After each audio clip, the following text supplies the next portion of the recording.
La plus noble conquête que l'homme ait jamais faite est celle de cet animal fier et fougueux, le cheval. Ces mots ne sont de nul autre que Georges-Louis Leclerc de Buffon, le comte de Buffon, Buffon pour faire court. Ces mots sont tirés de son ouvrage intitulé « Histoire naturelle générale et particulière ». Une encyclopédie en 44 volumes. Au XVIIIe siècle, les encyclopédies vous tombent littéralement dessus, où Buffon se révèle être le légendaire fondateur de la biologie des sciences naturelles tout court. Son encyclopédie rencontre un immense succès. Les résultats de ses recherches vont mettre bien des certitudes sans dessus-dessous. Et j'ajouterai, il le fait avec style. Selon ses mots célèbres, le style, c'est l'homme même. Et notre Buffon va, certes élégamment, faire fureur avec ses calculs sur, écoutez bien, l'âge de la Terre. Car oui, l'Église, pour ses calculs, s'appuie sur les textes de la Genèse. Selon la Bible, je feuillette, je trouve, voilà le passage, la Terre serait apparue le 22 octobre 4004 ans avant Jésus-Christ. Il y a donc environ 6000 ans. Mais lui, il sent que quelque chose ne colle pas. Dans son laboratoire, il fait fondre des sphères de fer de différents diamètres. Il mesure leur temps de refroidissement et, cela me dépasse, je l'avoue, en conclut que notre planète aurait un bon 100 000 ans. Pour les puristes, 96 670 ans et 132 jours. Vous imaginez bien que cette trouvaille fait l'effet d'une bombe à la fin du XVIIIe siècle. Et de fait, la Sorbonne et l'Église l'obligent à retirer ses conclusions contraires à la Bible. Sur les traces des téméraires, dans les bottes des ducs de Bourgogne, avec Bart Van Loo.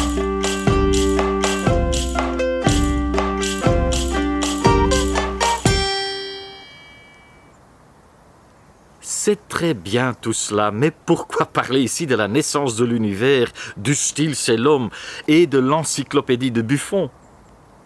Parce que nous nous trouvons aujourd'hui dans le parc qui porte son nom, au parc Buffon, à Montbard, M-O-N-T-B-A-R-D,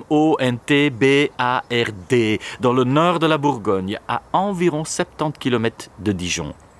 Vous pouvez y visiter les cabinets de travail de Buffon avec ses murs couverts d'aquarelles représentant des oiseaux, sa cheminée en marbre et le portrait d'Isaac Newton dont Buffon a traduit l'œuvre. Mais pourquoi Buffon, dont on retrouve le buste dans tous les musées d'histoire naturelle en France, pourquoi s'est-il retrouvé ici à Montbard? Parce qu'il a racheté les ruines d'un immense château ayant appartenu à nos ducs de Bourgogne. Il comble la cour intérieure pour en faire une sorte de plateau. Et on pourrait donc dire, avec un trait d'esprit, que les sciences modernes sont nées sur des ruines bourguignonnes et qu'elles ont été mises au point dans une tour de Bourgogne, ici même, à Montbard.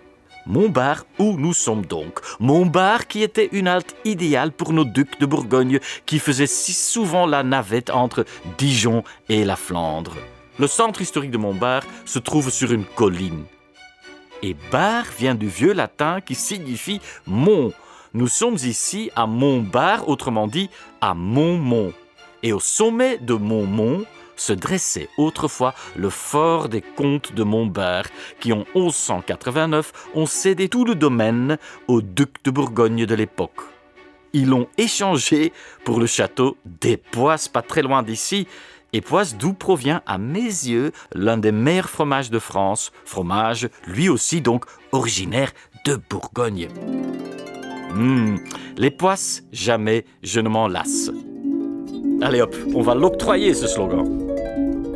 Au XIIIe et XIVe siècle, le château devient une véritable forteresse. Et maintenant, regardez bien, là-bas, au loin, c'est là qu'en 1370, on voit Philippe l'Hardi s'approcher à cheval du château de Montbard. Est-ce qu'on pourrait peut-être réentendre un instant les sabots des chevaux que Buffon a si bien décrits? Ah, c'est là donc que Philippe le Hardi, tout droit venu de Paris, après son mariage en 1369 à Gand, finit par arriver sur son cheval. Ok, Philippe vient d'arriver à Montbard. Il tombe littéralement de son cheval tant il est fatigué.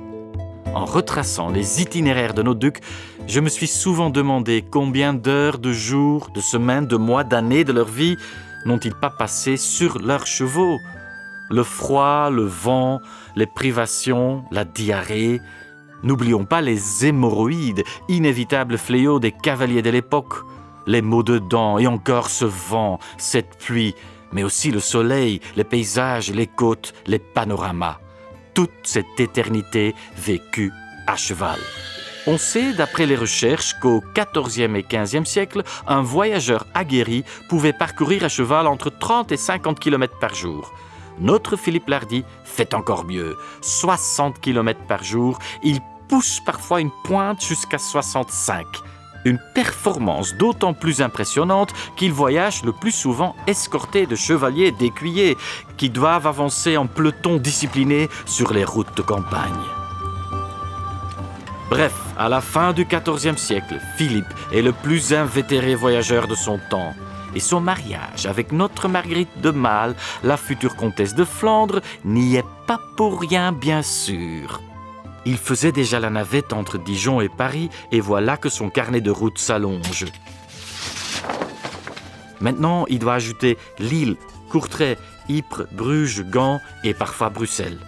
On comprend pourquoi, au bout d'un certain temps, Philippe finit par se faire fabriquer une paire de lunettes hors du commun. De l'or, du cristal, du sur-mesure. Pas par vanité, quoique, mais pour protéger ses yeux de la poussière qui tourbillonnait sur son passage.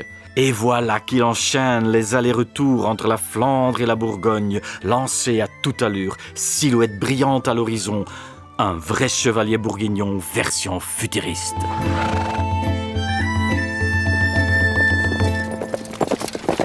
À l'été 1370, le 18 juin pour être précis, il arrive à Montbard, à cheval, droit, fier, sur sa selle. Il est seul. Sa Marguerite, notre Marguerite, est restée à Paris.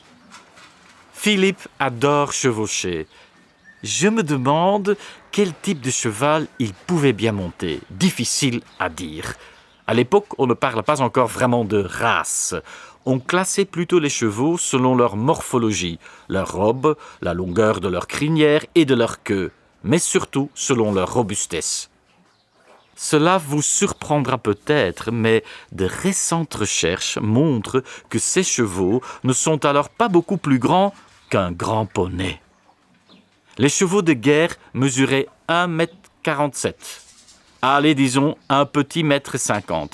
Alors que certains chevaux d'aujourd'hui dépassent le 1,80 m, voire les 2 mètres. On a donc affaire à, oui, de grands poneys. Ces incroyables batailles, Crécy, Azincourt, Poitiers. Il faut imaginer des dizaines, des centaines de poneys qui s'entrecroisent. Petit ou grand, je dois vous confier quelque chose. J'ai toujours eu une peur bleue des chevaux. Mais ma femme et ma fille les adorent. Les adjectifs équestres et hippiques sont vraiment faits pour elles. Moi, 1 ou 2 fois, 3 ou 4, je me suis laissé convaincre. Mais uniquement parce qu'on avait découvert les chevaux islandais. De petits chevaux, 1,47 m environ, la taille des chevaux médiévaux.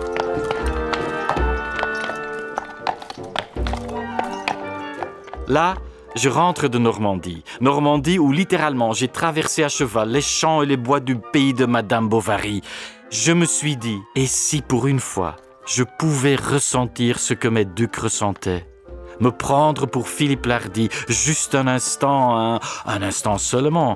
C'est une forme de bovarisme, vous savez, cette maladie que porte le nom de Emma Bovary, celle qui rêvait de vivre la vie des livres qu'elle lisait.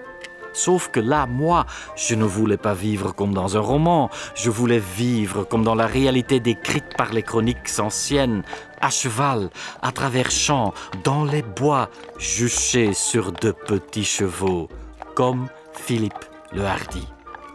Oui, c'était une formidable sensation historique, du bovarisme à la Don Quichotte.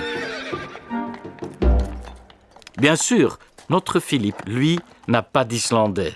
Ses chevaux sont le plus souvent des chevaux locaux, des races qu'il élève et croise lui-même avec des chevaux de Flandre, de Lombardie, des Pouilles, ou qu'il achète aux grandes foires de Lyon, Troyes et Genève. La vie d'un duc de Bourgogne est inconcevable sans eux. On a besoin de chevaux pour la guerre, le transport, l'acheminement du courrier, la biposte avant la lettre et bien sûr pour le travail de la terre, dans l'agriculture. Posséder de bons chevaux est une préoccupation constante chez Philippe l'Hardi. Lui et ses successeurs possèdent des haras, notamment à Brazay-en-Plaine, non loin de l'abbaye de Cîteaux, où l'on recueille, dresse, croise et élève les bêtes. Au Moyen-Âge, on en distingue grosso modo 2 types. D'un côté, vous avez le cheval de guerre que l'on voit lors des tournois ou au milieu des combats. Il s'agit du destrier, en néerlandais het strijdros. Le mot destrier vient du latin dexter, droite. Cela signifie tout simplement que l'écuyer mène son propre cheval de la main gauche et tient de la droite la bride du cheval de son maître. Droite, dexter, destrier, le cheval de combat donc. De l'autre côté, vous avez le palefroid. C'est un élégant cheval de parade, un cheval de cérémonie avec lequel on parade, par exemple, lors de l'ouverture en grande pompe d'un tournoi. Pour le tournoi, il est remplacé par le cheval de bataille, le destrier dont je parlais tout à l'heure. Peut-être que le mot palefroid vous fait penser au garçon d'écurie qu'en français on appelle aujourd'hui encore palefrenier. Bon, entre-temps, Philippe a mis pied à terre, a remis ses habits de voyage à son palefrenier et se promène sur le domaine de Montbard. Il se dirige vers la tour Saint-Louis. Suivons-le. Cette tour de 1314, toujours debout, porte le nom du roi canonisé Louis IX, Saint Louis. Et c'est ici, au premier étage, que Buffon installe sa bibliothèque. Et c'est là aussi que ces encyclopédies ont dû être écrites volume après volume. Mais la tour que je préfère, celle qui est la plus belle, elle est un peu plus loin, c'est la tour de l'Aubespin, la tour de l'Aubépine en français moderne. Un donjon à vous couper le souffle. Elle me fait d'emblée penser à la tour Philippe le Bon qui nous attend à Dijon lors de notre prochain voyage dans le temps. Rien n'a changé. Presque rien n'a changé. La tour est toujours accessible. Montons donc, comme Philippe, le 9 juillet 1370, Philippe l'Hardi, montons dans la tour, après avoir passé les portes, dont on aperçoit encore les traces des gonds dans les murs. Tout en haut, on doit faire abstraction des gargouilles néogothiques ajoutées par l'inévitable Viollet-le-Duc. Viollet-le-Duc, c'est l'homme qui a restauré nombre de monuments médiévaux au XIXe siècle en y ajoutant souvent un petit clin d'œil néogothique. C'est lui aussi, bien sûr, qui rendra à Notre-Dame, la cathédrale à Paris, tout son éclat médiéval en y ajoutant au passage sa touche. Nous voilà donc au sommet du donjon de la tour de l'Aubespin. Oublions les gargouilles, nous sommes à nouveau le 9 juillet 1370. Et voici Philippe l'Hardi. Regardez-le, la main en visière pour se protéger du soleil. Il scrute l'horizon, longuement. Puis, il aperçoit un point noir, là-bas, dans le lointain. Un point noir qui grossit, qui se précise, jusqu'au moment où il en est sûr. Un convoi approche, 6 chevaliers, entourés de serviteurs et de chariots. Ce convoi fait entrer la princesse flamande dans le duché de Bourgogne. Comme je vous disais avant, Philippe est marié en juin 1369 à Gand et après avoir ensuite passé un automne à Paris, il est venu en éclaireur. Elle le rejoint à présent. Un claquement de doigts et nous voilà dans la sacoche de sel de Marguerite de Malle. À l'horizon, elle voit la tour de l'Aubespin et un tout petit point noir par-dessus. C'est son mari qui lui fait signe de la main au loin. Cela doit être pour elle une scène bien singulière, presque troublante. Tout cela a un goût de déjà-vu, car oui, Elle a déjà été mariée à un duc de Bourgogne, le prédécesseur de Philippe l'Hardi, lui aussi prénommé Philippe, Philippe de Rouvres. Depuis la Flandre, elle lui avait été promise alors qu'elle n'était encore qu'une toute jeune enfant. À 6 ans, figurez-vous, une enfant, que dire de plus ?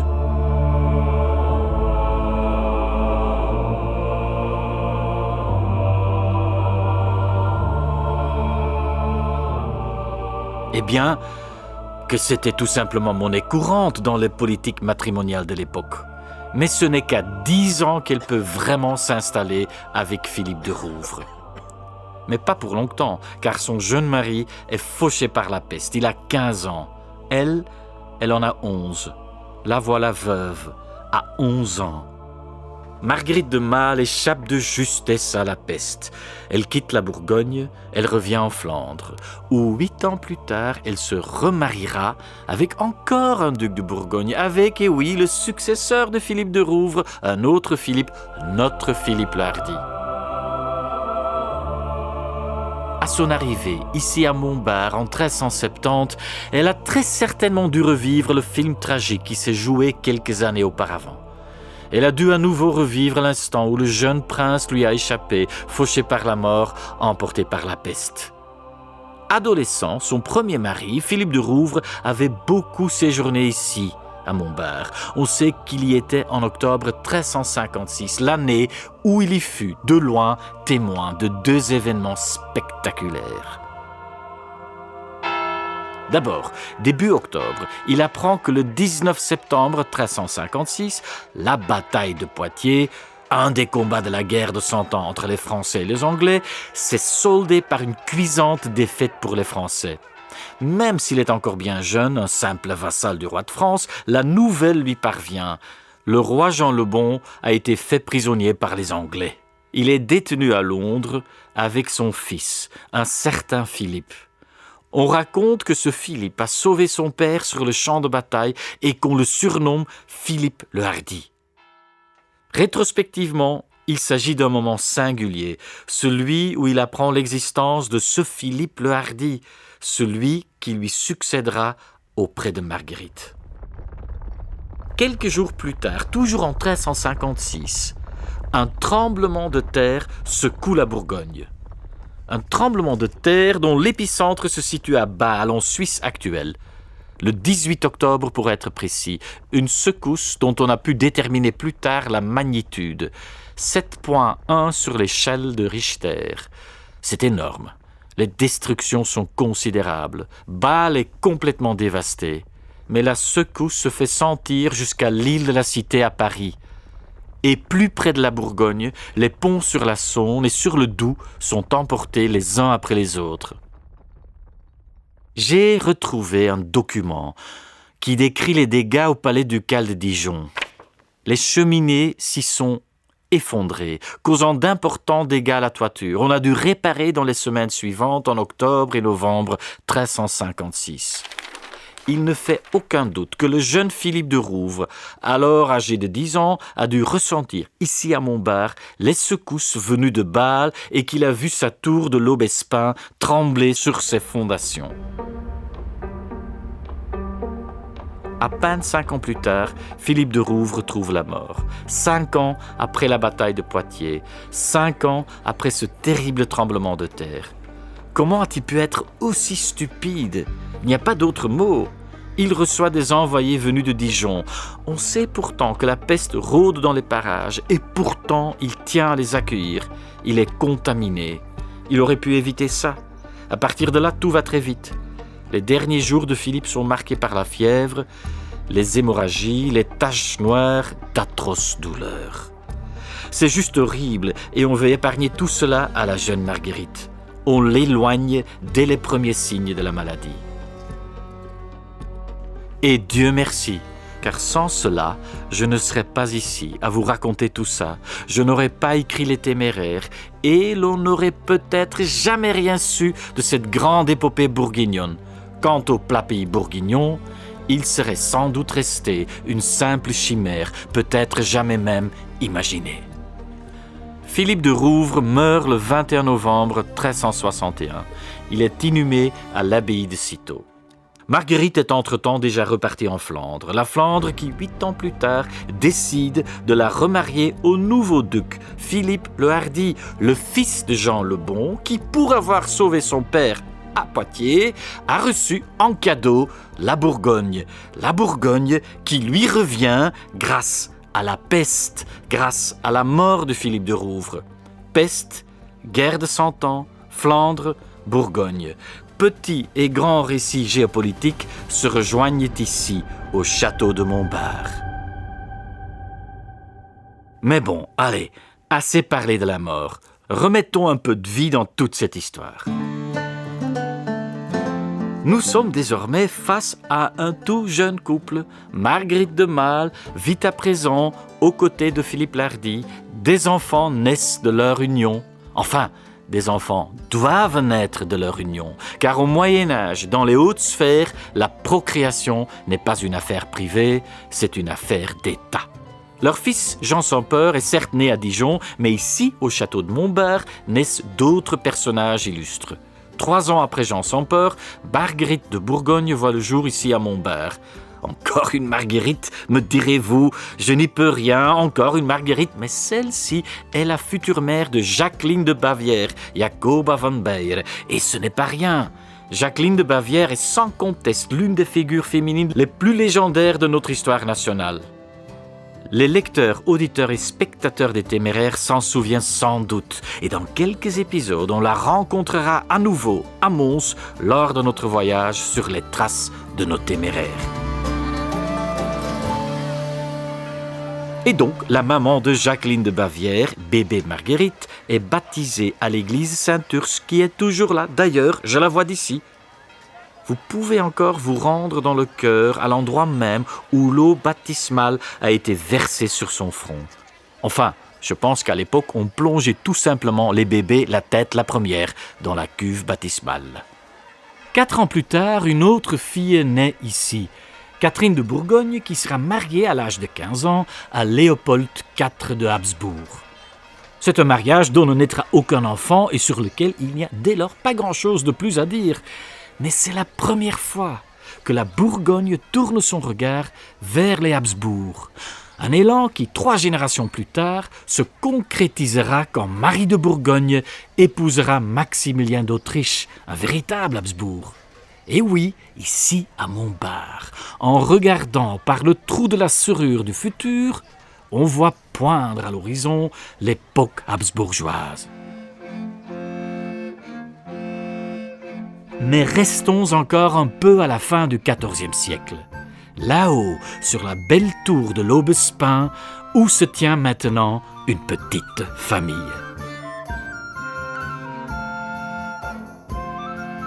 Philippe le Hardi et Marguerite, le papa et la maman, Jean sans peur, l'aîné, 7 ans, qui peut déjà regarder au loin par-dessus les créneaux, Marguerite de Bourgogne, 4 ans, la future mère de Jacqueline de Bavière, qui, pour faire de même, doit se hisser sur la pointe des pieds, et dans les bras de Marguerite de Malle, la petite Catherine, qui plus tard épousera un Habsbourg. Et là je me demande, ces deux-là, maman Marguerite, papa Philippe, avaient-ils déjà une vision à long terme de l'avenir ? À ce moment-là, la naissance des Plapillet était-elle un grand dessein, un master plan, ou quelque chose qui s'est développé naturellement au fil du temps ?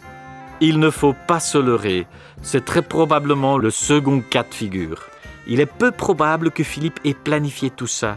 Et on va faire ceci, puis cela, et un beau jour naîtront les Plapillet. Plus tard, quelqu'un écrira un livre dont le sous-titre dans l'édition néerlandaise s'intitulera « Aartsvaders van de Lage Landen », les pères fondateurs des Plapillet.